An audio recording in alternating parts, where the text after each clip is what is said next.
কেছে বাবা? আব্বা সকালবেলা সব মার্কেট করে আজকে আমিও মার্কেট করবো। এখন লা বাবা, আমি বিকেল বেলা লিয়ে যাবনি। এখন না থাম, আমি হাতের করে একটা কাজ আছে, কাজগুলো করে নিব। বেশি জ্বালাস না, এগুলা তো ভালো লাগে না রে। তুই বিকেলে লিয়ে যাবনি, আমি হাতের করে একটা কাম আছে করে নি। মানে যাবো।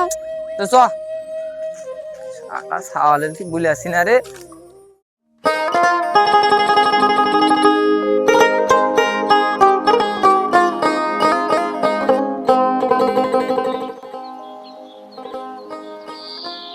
কি বড় ভাইয়ের কাছে টাকা পয়সা আছে নাকি? সালাম আলাইকুম। ওয়ালাইকুম আসসালাম। বড় ভাই, কিছু কথা ছিল আপনার সাথে। কি বলবি বল। কাল তো ঈদ, পোলারা বাইনা ধরছে, ঈদের একটু কেনাকাটা করে দেওয়া লাগবো, এখন সবাই কিনতাছে। এখন আমি কি করব? যদি কিছু টাকা দিয়ে আমার একটু সহযোগিতা করেন, তাহলে পোলারে একটু বাজার করে দিতাম। পোলারা খুব বায়না ধরছে, কান্দাকাটি করতেছে। ধ্যাৎ, আমার কাছে এখন কোনো টাকা নাই।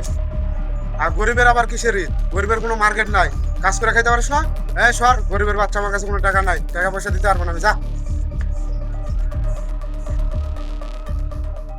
বাবা, বাবা, আমি ঈদের মার্কেট করতে যাব, আমাকে কিছু টাকা দাও। আচ্ছা, এই যে আমার কার্ড নিয়ে যা, টাকা পয়সা নিয়ে যা, যা ইচ্ছা তা কিন।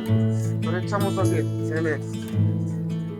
তোর যা লাগে তুই খরচ কর। আচ্ছা বাবা, গেলাম আমি। সারা গরিব হয়ে জন্মায় সারা পাপ করছি।